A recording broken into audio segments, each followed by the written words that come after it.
Okay, John has done the usual pointing, and when John points, that means the cameras are rolling and all of the networks on board, and then some of them that are not on board, we'll get them on board later on. Yeah, I get paid big bucks to do that pointing. I get paid Yeah, big bucks to do John. that pointing. Yeah. John has to upload on some of them because we have to kind of go around some of the. We have to navigate around some of the bottlenecks we have here. You know, not everybody's friendly to what we're doing here at the studio. Okay, glad to have all of you here. We're back again Monday, and today is this a special day? I don't know if it's a special day or not, but we're back again, and we're very glad to have all of you out there. And I have to tell you that we are battling some demons, and those demons will not go away. These demons that we're talking about are these censors. These people do not want to have a recognition that we have a constitution in this country. And the fact of the matter is that, and this is my own view, I think what is happening in this country is that the prohibition against prohibiting speech, and I think the state has always wanted to restrict it because they've always done that. I think what they've done is that they have passed off the enforcement against the freedom of speech, the prohibition that is in fact not allowed for the state. You know, no state shall. So the prohibition against the state is very clear in the Constitution. What they've done is they passed off that prohibition to the big tech companies, and they're allowing them to carry out the mandate that they want to carry out, but can't do it because of the constitutional restriction and restraining upon their power. I was told this years ago when this first started, the internet started getting bigger. Basically, the government started what we call the internet now, was actually between researchers, military, and people like that within government installations, institutions of alleged higher education. And they were going to resent the fact that it got out of their hands. People started using it for commerce and started using it for Yeah. porn or whatever. And I always was told that this was going to happen. But the thing is, I think it's unusual. They say the liberals will say, hey, that's their platform, YouTube, whatever. It's the platform. They can to decide what's on it. But they still force a small baker to bake a cake for a gay couple. And they say they don't have a right he doesn't have a right to withhold his talents from whoever he chooses. So, I mean, I'll tell you what, I think it's much easier to go find a baker than it is to find another platform or to create it, because just look at the prohibitive cost to build that infrastructure. And let's face it, Zuckerberg and all these other people, they don't want to admit this, but a large portion of what they draw from and they draw the benefit of was created by the citizens of this country's taxes, the commercial interests, this money coming in, and all this other stuff. So it's not, if you want to say anybody has a right to withhold their talents, I would say the individual small business person who basically, if he or she forgoes, doing a job, they're going to lose that financial thing and maybe the retribution of people saying that they're bigoted or whatever. But these people are using our own money as a rope around our neck. Yeah. We developed the infrastructure, our tax dollars to develop the infrastructure. Yeah, that's true, and they're speaking in the name of the state. They would not be allowed to do the things they do and get away with it unless it was endorsed by the state, because ultimately the power that has the last word on whether or not that's allowed, basically because of the regulation through the FCC and other regulatory agencies, the fact that they allow that is an indication of itself that they're speaking in the name of the state. And they are acting upon the prerogative of the power brokers who cannot do that themselves. They tried it in the past and they've been stopped from it. But look what they've done. Look what the state has done. Look at how Joe Biden, and I don't know when we're going to understand what this man is doing, but look at how Joe Biden is talking about what was said in the early 1900s around 1920, 1921, when Oliver Wendell Holmes of the Supreme Court, one of the associate justices of the Supreme Court, came up with this nonsense that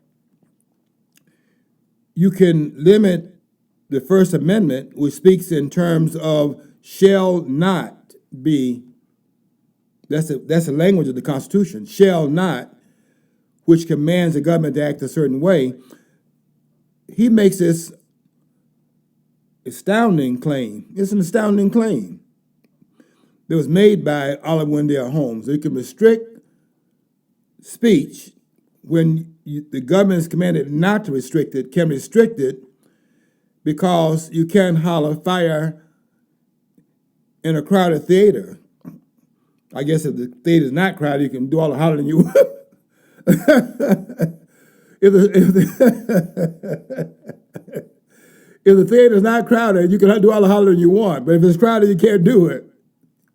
So it's a numbers issue, and it's a theater issue. You can't holler fire in a crowded theater. You can holler anything else. I mean, this is, can I use this word? This is the ludicrosity of that position. This is lunacy. I think you just coined a new word. Ludicrosity. I never heard of ludicrosity. I don't even know the word, but I'm like Kendall, when it told Ken this word is not in the dictionary, he told me to bring the dictionary up there, and he wrote it in there. It's in there now. We'll call that a mossism? Yeah, mossism. A mossism, okay. But it's really quite amazing that they would make that a speech issue. And I've been writing about that in the last couple of days. It's not a speech issue. You can't read the Gettysburg Address in a crowded theater either if they're in there watching a movie.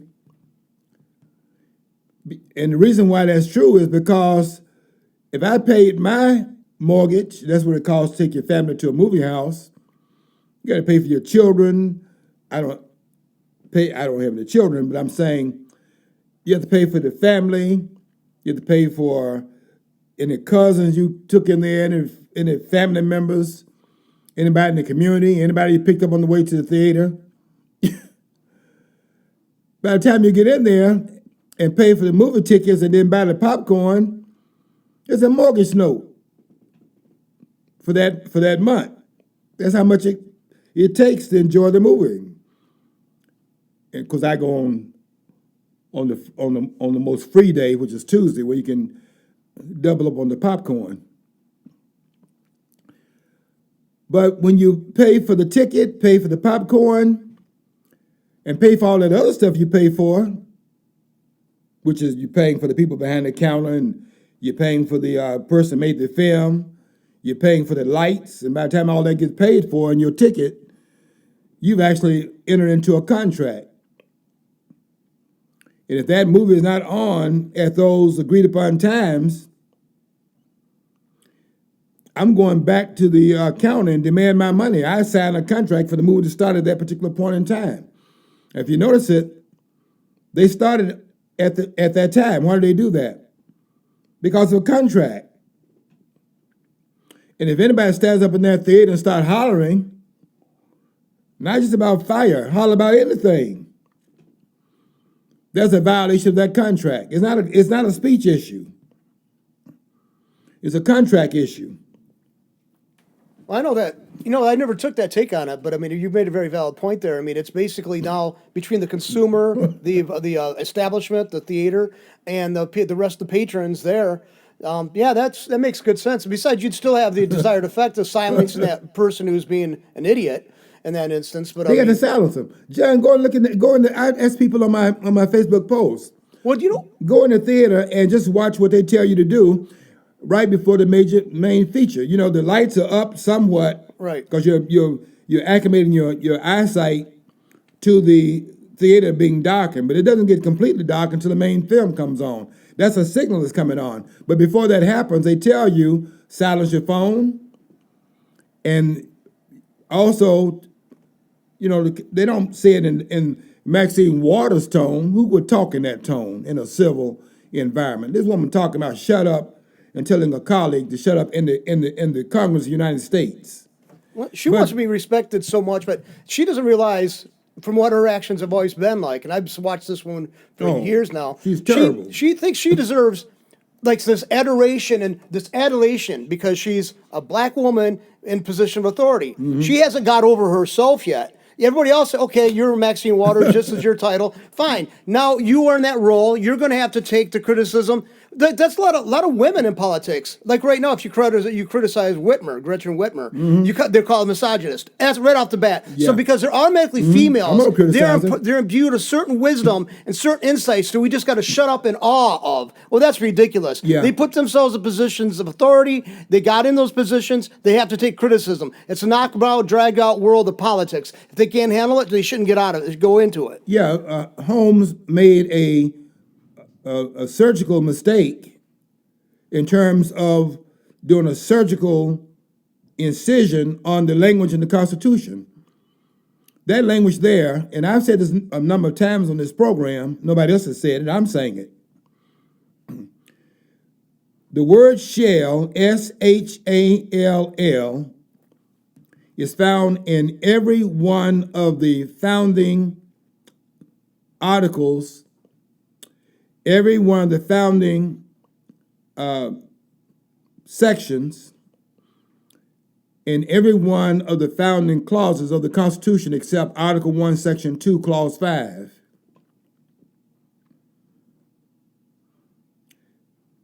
In Article 1, Section 2, Clause 5, you don't find the word shall in that particular part because nothing to be commanded at that point.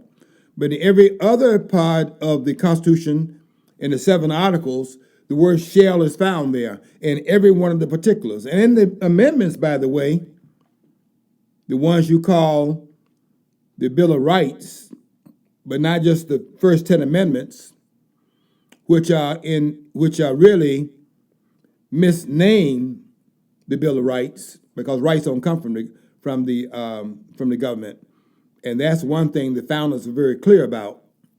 Because the shall that you have in the Constitution is because they were there in that room in Philadelphia from June 25th, 1787 until September the 17th, 1787. They were in that room trying to find another means of restraining our government. They're not going to be allocating anything that even remotely resembles that they're going to claim that our government gives us rights. Government does not give rights. Government takes rights away. And they were very clear about that as well. And it's really blasphemous, quite frankly, for them to claim there's a Bill of Rights in the Constitution. Well, there's a It's parallel. blasphemy. You notice the parallel because in FDR's administration, they had the Great Depression he was dealing with allegedly. Was he giving us rights? Well, he abolished gold. He abolished the ownership of gold, and you had to turn in your gold, and you got $5 for the going rate for a decent. Right. They give you a chunk of cash for it, but it wasn't. Let's face it, it's on fiat currency.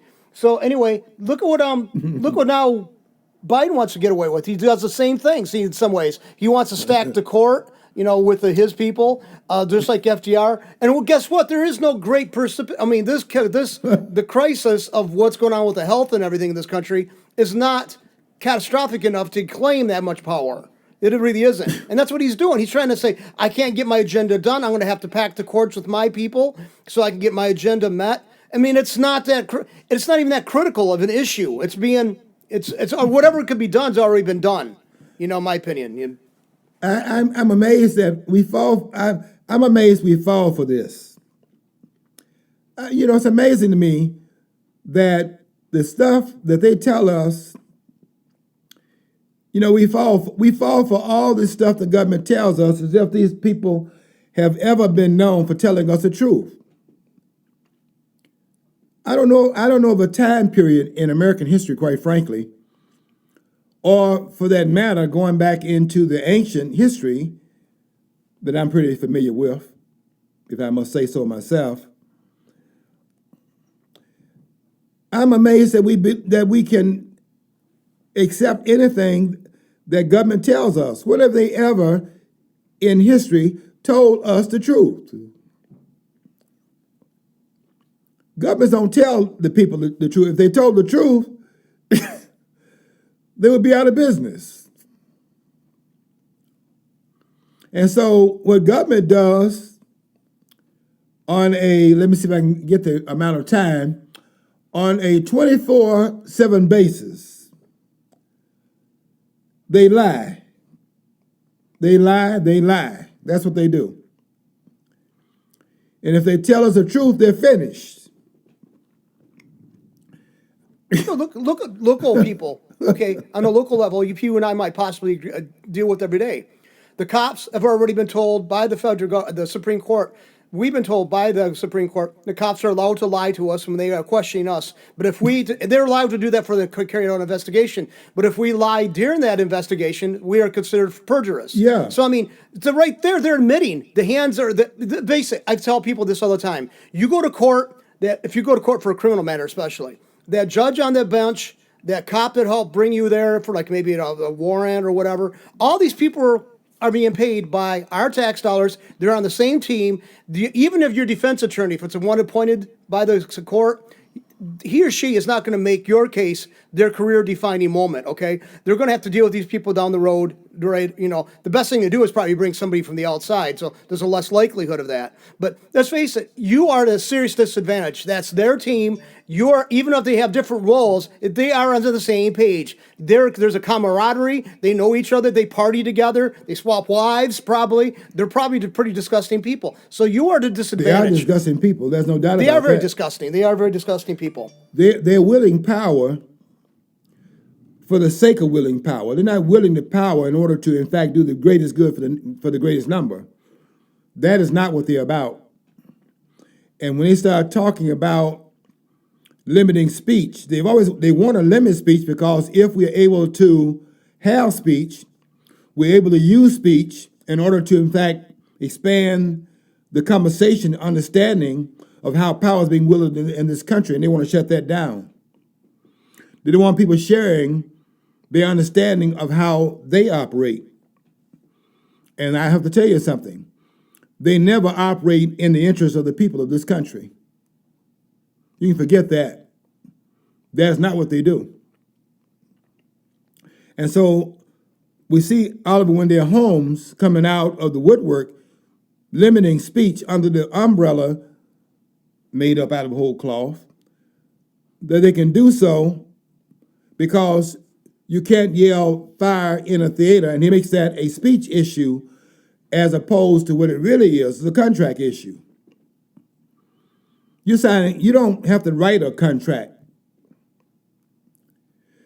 The person, it's better to get things in writing if you have an agreement between private individuals. But if you, in fact, go buy a product, like this one Roundup, for example, you go buy a product, and the product says this is do this, this, and this, but then it injures you because the inhalation is entering your lungs, that's a contract. They didn't put that on that bottle. You bought that because it said on the bottle in which that product is in fact contained, it says on that containment, this kills weeds. It didn't tell you it kills you.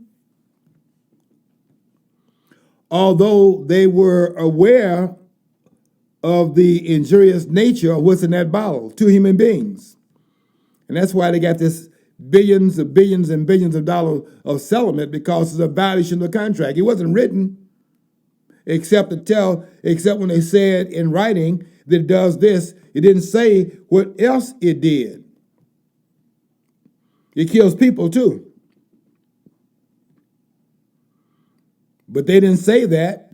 They said it did this. And so that's a contract that it does that. And it does that only. And people sued them, and now they're paying a settlement out because we now know they knew it did some other things as well. That's why on that cigarette container, it tells you smoking cigarettes will cause cancer, cause this, cause the other thing. And they will admit that now they know it doesn't make any difference. people will start calling about what it does. You name what it calls, and they're not planning on quitting. They'll name it so as to destroy the fear of it. They'll ask for it by the name of the injury so as to lessen the danger. I'll tell you another thing. The point just made by Dennis Prager. I think he's right about this. The people who live mostly in fear are those who are on the left. They think everything endangers them. They live in fear.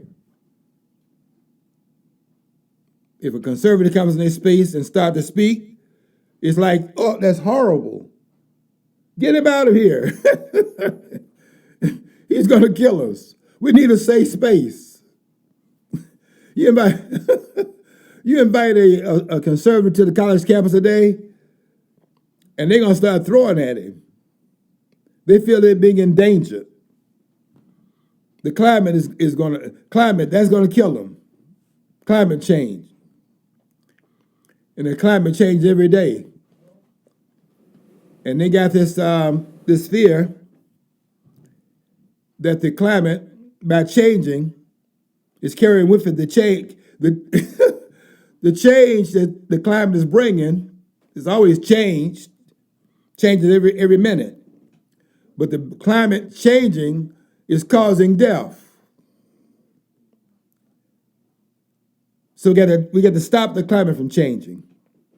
Or we got to control the change of the climate,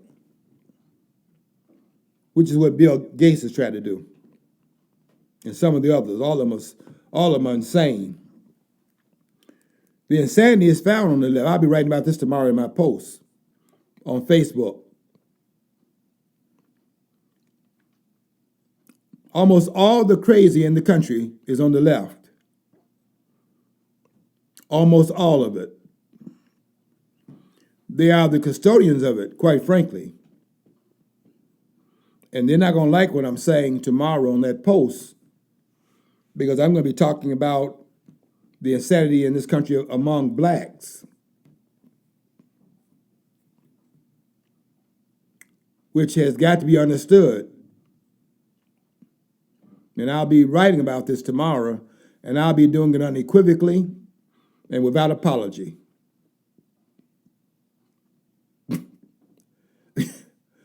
Because money don't change me like it did that woman from BLM. They just bought a $1.4 million mansion after doing race baiting and causing people to go out there and start doing this insanity of burning their community down. And now these old people in the neighborhood got to take a taxi or get a ride somewhere to ride outside the community, to go to the drugstore to buy what they call medicine, the drugs in those drugstores. You can't buy it down the street anymore, then burn that place down. So now go outside the community. Don't even drive anymore, a lot of them. And now got to go to the expense of hiring someone to drive them to a place to go buy what they call their medicine, because they didn't burn the drugstore down. Well, then, and the BML people are the type of people who are going to say, the ghettos and the inner city, the urban setting are food deserts. There's no supermarkets around. Well, you burn them out. Somebody burn them out. I mean, so you didn't chastise them for burning them up. Now you're not mad at the corporations for not rushing back in and rebuilding. That doesn't make any sense to me at all. Why would you do that? There are no grocery stores. When I say no, I don't mean absolutely no. But you don't find them inside of these communities. You find them on the outskirts. And many of them are not found in urban cities anymore because of the danger of them being located in these cities. It's not just a danger in the cities, it's also an inventory issue. By the way, we got a break coming up soon. Got a break coming up soon, okay? Real soon. All right. So we're going to come Okay, up on 26 want minutes. to tell those of you on WFOV, we'll see you on the other side of the break. And we're glad you stayed here for the first 26 minutes. We'll see you in 4 minutes after your break is over. I'll jump in here and add that thing that we got Okay. going on. Okay. Hold on here. Put it up. I got to find the screen here. Okay. Okay. We want people to know, we want to know where people are listening to us and on what platform. So we have this thing, we're trying to gather demographics. So what it is we want you to call this number. If you're hearing this anywhere, I don't care if it's local or on the internet, call this number 810-214-2400. And please leave your name, your phone and email address and city or location in which you listen it to, the show from, and also maybe the platform like YouTube, Facebook, whatever. And what we're going to do is we're going to take all names of people who do this, call us. We're going to take them all and randomly choose maybe one, maybe more, depends on how long we run this and how many people respond. We've had a very few responses so far. So, I mean, we know people are listening because we got pretty good numbers. But anyway, leave your name, number, email address, the city or location, and like I said, we'll put them in, we'll randomly draw a name or names, and we'll be sending them gift cards with a certain amount on it so they can purchase whatever, or send it to somebody else as a form of regifting, because, let's see, open house season's coming up right now. I don't know if after all this era of what's going on of shutdowns and stuff, if they're going to have graduations, but anyway, kids are going to be quote unquote, air quotes, graduating, so there'll probably be some kind of open house or Zoom thing or whatever. Anyway. All right, so Okay, anyway, yeah, we'll go back thanks, to you now. John. I definitely appreciate that, and hope people will, in fact, allow us to know where we are, in fact, having some impact in our listenership. I will say this: a lot of people write me offline and tell me that they read what I write, and they also listen to what we say here at allpointstv.com, but they do not want to be identified because of the content. Certainly, they don't want to be identified. Don't want to be identified with what I'm talking about. We just got back online on YouTube because we said something that offended community standards. So even bringing it up, we're probably running the risk. So I should shut up. They have the nerve to talk about community standards. Can you all write that down for us and let us know what those standards are? Because I can't find them.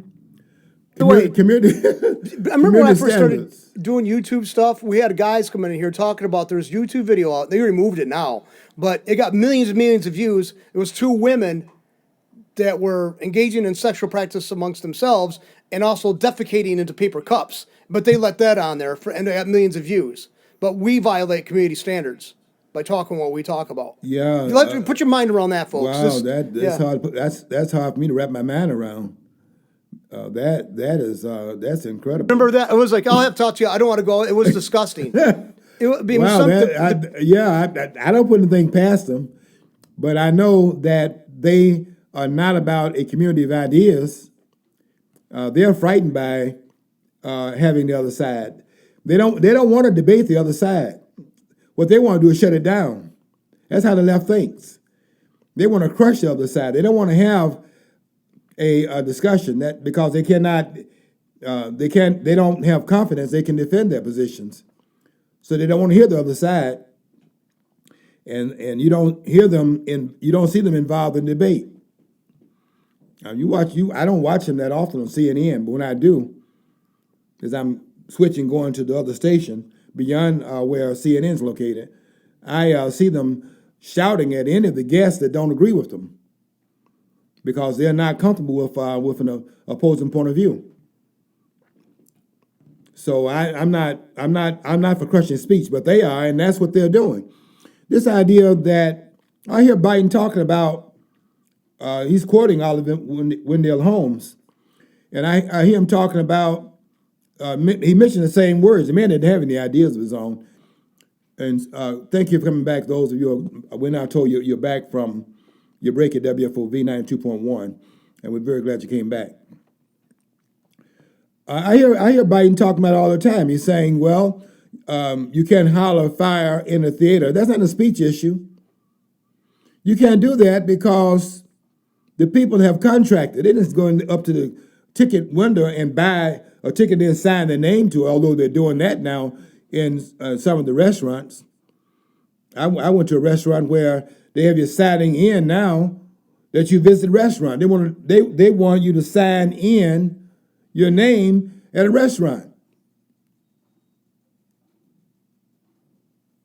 This is totalitarianism, hiding under the banner of COVID. It's amazing that they would ask you to put your name of visiting a restaurant. What information, what would you be doing collecting information on who goes out to eat?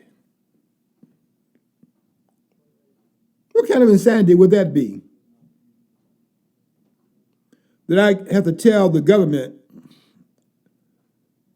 that I went to this restaurant at this time. You put your name down there, the time, and they have the restaurant, I guess, turning in who was there. The idea would be if they, I guess they're trying to hide it under if you contract COVID, they'll know who all the person were at that time when COVID was contracted in that restaurant.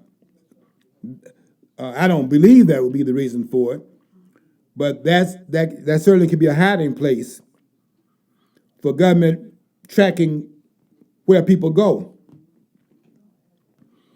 And I'm all over the place, and I go everywhere. And where I go, I'm not wearing a mask. I won't tell you what else I won't do, but I've been contacted by certain members of the government, and they've asked me to call them about certain transactions I made outside the country. I support some people outside the country because I want some other person to have a chance at education, and the differential in terms of what it costs there and what it costs here, I can pay that for a couple of people every year, and I do that. But the government wants me to explain why I have these transactions out of the country with my money, and I'm not calling them back. They don't call me up. They don't call me up and get my permission for them to spend my money outside the country. And I'm not calling them up to tell them of why I'm spending my money out of the country until they tell me that. And I won't do it even after that point. I have the right to spend my money the way I see fit. And I'm not telling them a thing. One person called me and told me if I don't call them back, they're going to prosecute. I look for that prosecution. Bring it. Bring it on. I'm going to be prosecuted for spending my money. Yeah, I got to see that in court.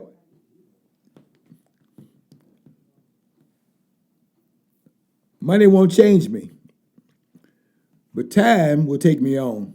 That's James Brown.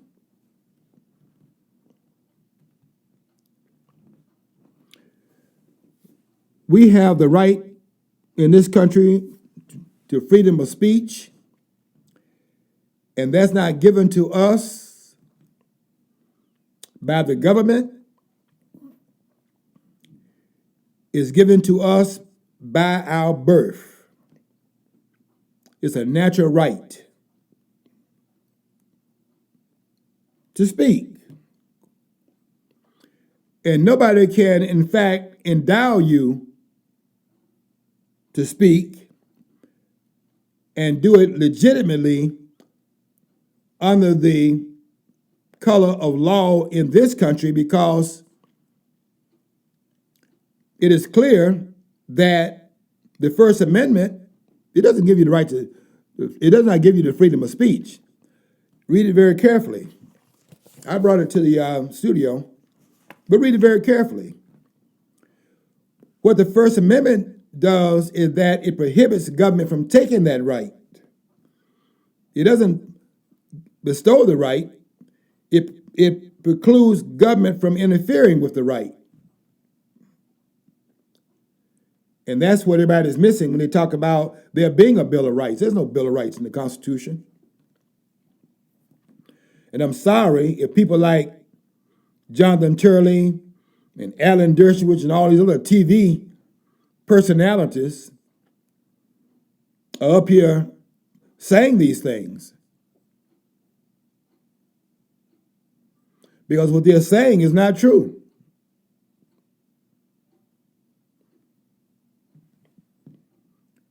there are no rights that are listed anywhere in the Constitution. And if I'm wrong, then those that challenge that premise ought to be able to tell me where is listed. Where?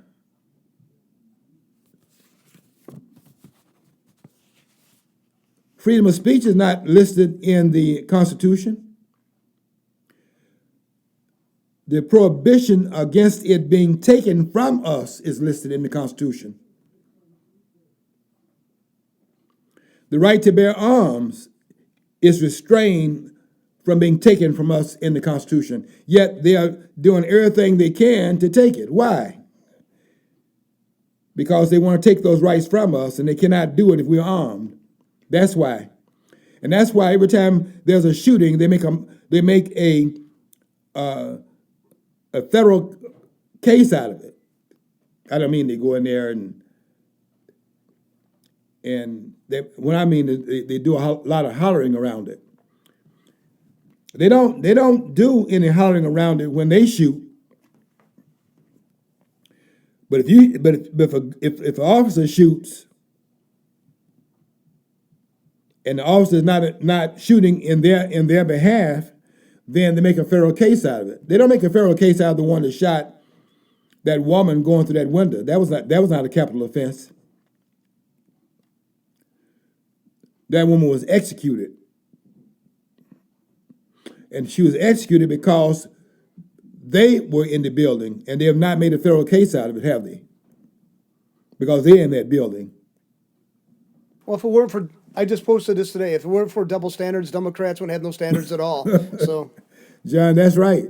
They don't have any legal standards. The government does not have any prerogatives that it is willing to follow in the defense of the people's rights in this country. Every right that is in fact the right of the people is in fact not respected by the state. The state does not act in the name of the people's rights in this country. It acts only in the name of its own power in this country. And it always has acted that way. Never acted differently.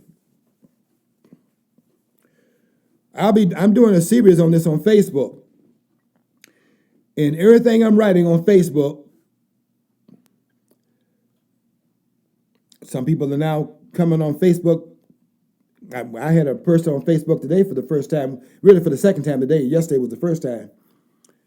And I was surprised of what was said. A complimentary comment. I was surprised by it. I don't write for that reason. I'm gonna say what I have to say, and I I'm not the person to take the temperature by waving your finger and holding it up in the air to see where the temperature of the society is. Is it popular? Is it not popular? No, I don't do my business that way. I want to know, is it true or not? Not if it's popular. And I can tell you that it's not popular to say 99.9% of the things I say. And people have got to understand that. If I were writing for popularity in this town, I would not be a conservative, because I don't know, maybe one or two. I think I know two in this town. Well, maybe three or four. Or what they call, black conservatives. Not supposed to be a black and be a conservative. Can't go in the same sentence. Not in this town, especially. And many people think I'm a black Republican. I would not put my reputation out there like that to be a black Republican or a black Democrat. because I know this: there are no Democrats, and there are no Democrats.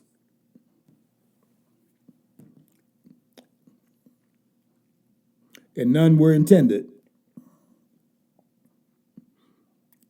Democrats were not intended in this country.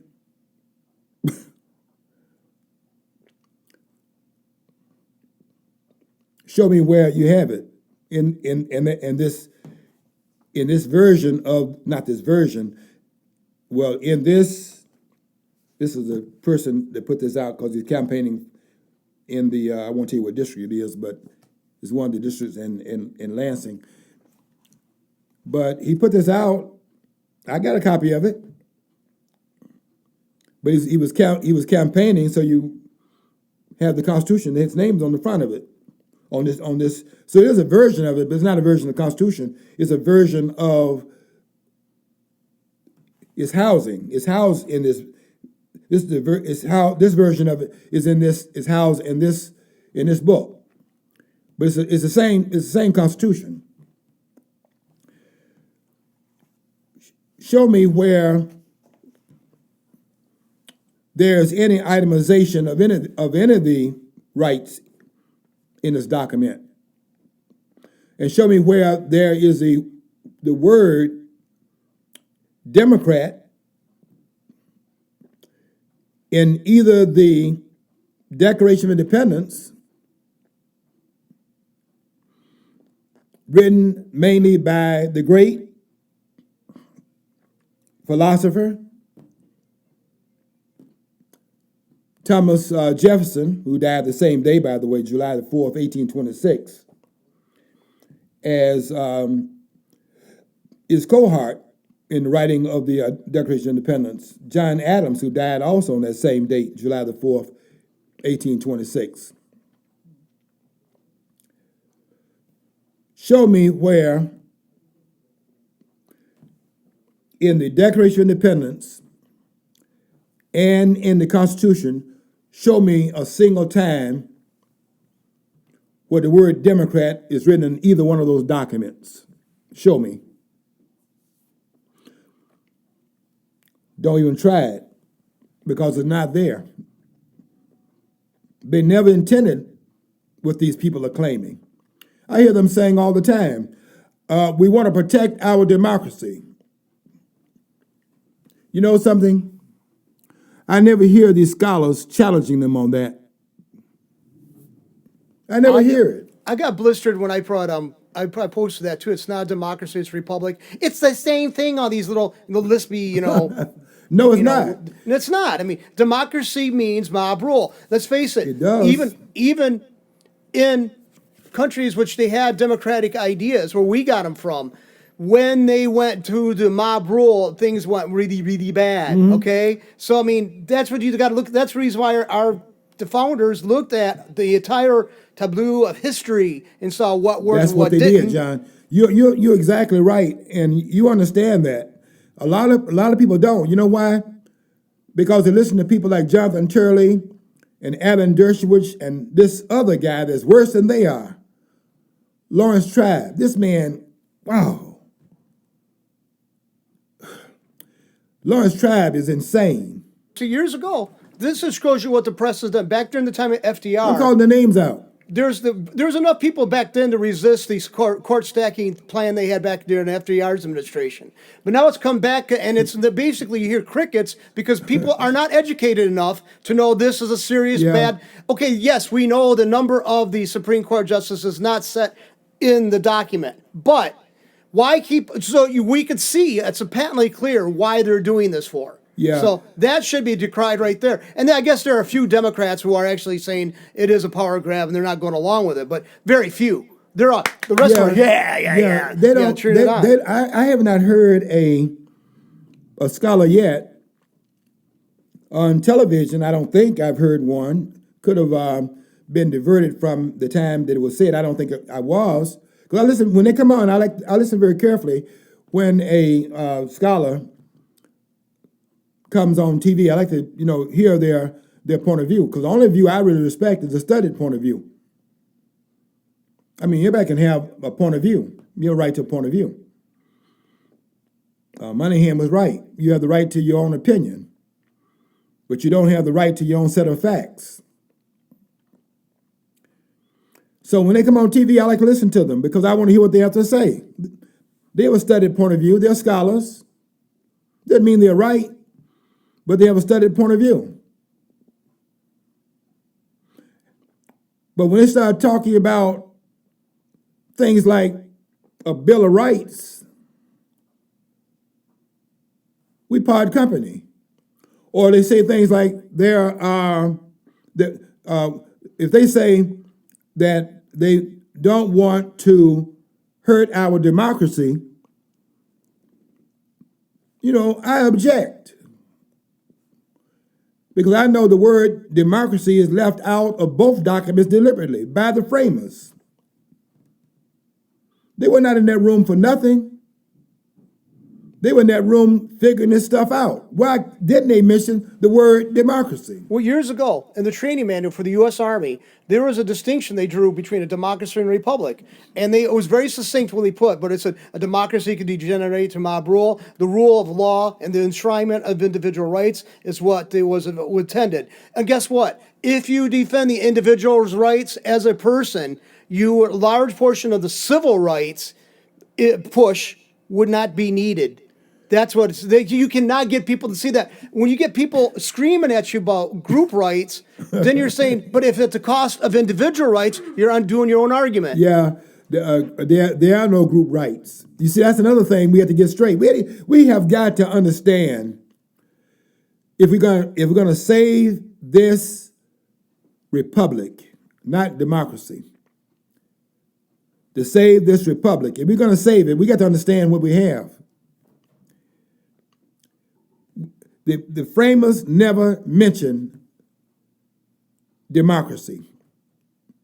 They were too scholarly for that. They were in that room in Philadelphia from June 25th, 1787 to September the 17th, 1787, and they were in that room 8 days short of 3 months working this out. And they knew they could not, in fact, install a democracy and then at the same time create a republic because the two are contradictory. Let me read Article 4, Section 4 to you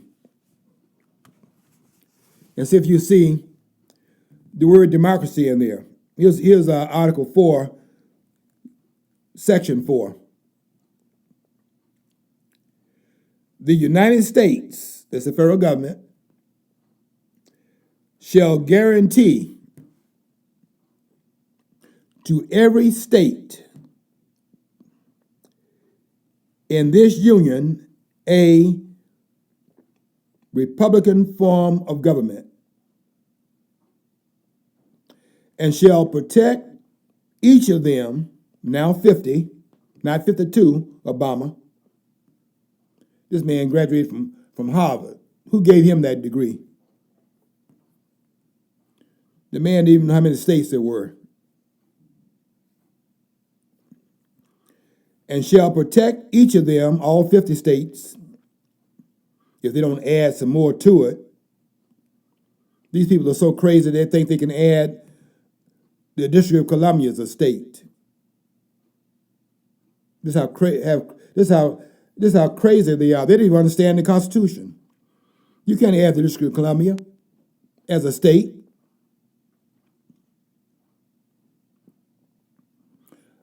I would even make this claim.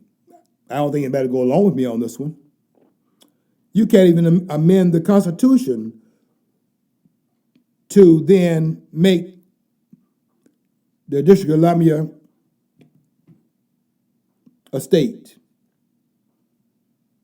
I'm talking about changing the District of Columbia from being the District of Columbia and then making it a state.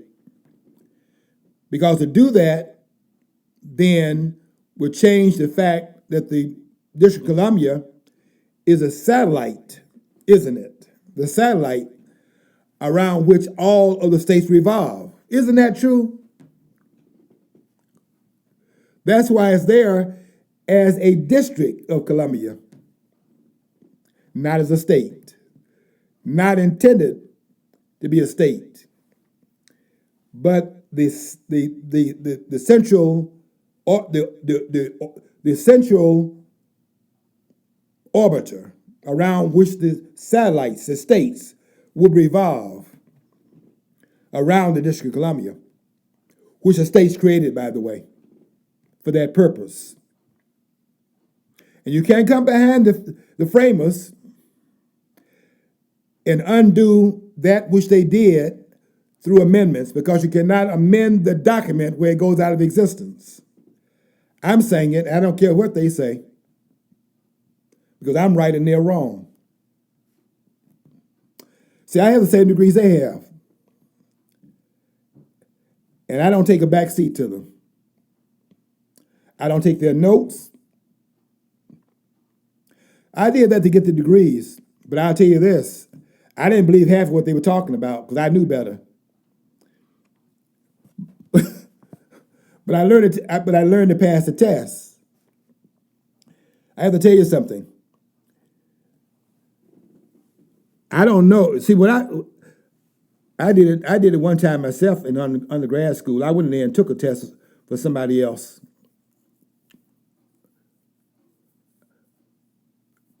One of my friends. I was in undergrad, and in high school. I'm not bragging about this. I'm not necessarily. I'm not bragging about this. There's nothing to brag about. I shouldn't have done it. But sometimes friendship overwhelms your judgment. And I did it one time in high school, just once. I did it in Mrs. Reed's class, but I benefited from that in the long run. But I wrote a paper for. I won't call his name out. I think he's still alive. But his initials are AD in Birmingham in high school. I wrote a paper for him in Mrs. Reed's class. And I wrote my paper. And she called us both to her desk. And she said that she did not believe that either one of us wrote that paper. And I had written both of them. And she asked AD, I'll call him AD, he'll know the initials. She asked him to recite to her what was in his paper. He couldn't do it because he had not read the paper. He passed it in as I had written it. Didn't even read it. He couldn't tell her one word that was in that paper. And she told him, I can remember the tone of voice she used. She said, "Go sit down. You didn't write it." Told him to sit down. And then she turned. See, I was standing on this side. He was standing on that side. She told him, go sit down. And then she turned to me. I was to the right. And she said to me, "Moss, what's in your paper?" And I began to tell her what was in that paper. And she told me, she did this. She said, "Okay." She said, "Go sit down. You wrote it." she said, "Go sit down. You wrote it." I didn't tell her I wrote the other ones also. But she knew, but she thought both of them came out of a book. And I'll tell you what I did. And I shouldn't have done what I did for AD. I admit that. I was wrong. Don't do that. I shouldn't have done it. But I'll tell you what happened to me in that classroom. I went back to my seat as she ordered me back to my seat. That's when they were ordering you in that classroom. That's when they had discipline at school, and the school was disciplined so you could learn, because that's a contract also. You have a lot of contracts. You go to school to be taught. And the people sign a contract to teach. They didn't sign a contract for you to be at your house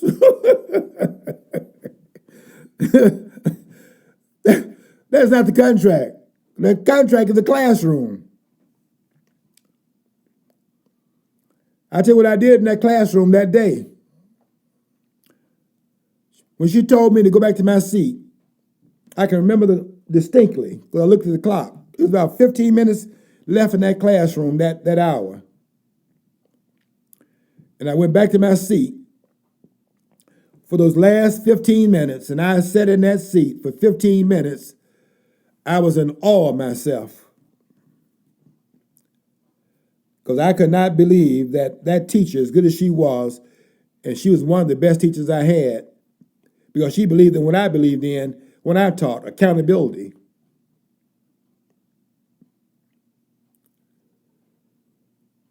And when she said, go back to your seat, you wrote it, go sit down. I went back there and sat in that seat. I was in the back of the room, and I sat in that seat those last 15 minutes, and I was in awe of myself. And I knew then, at that point, I was pretty good. And I've been writing, and I've been writing in Mrs. Reed's name ever since. And that's why I write the longest articles on Facebook now. And I'm going to tell these scholars something. The reason why you keep your mouth closed is because you know you can't touch this. And if you didn't know it, I'm telling you now. There's no Bill of Rights in the Constitution, and you can get off that right now. Okay. I want you to follow your dream. We all have dreams. I want you to follow your dream. If you don't have dreams, you'll never know what's on the other side of the rainbow.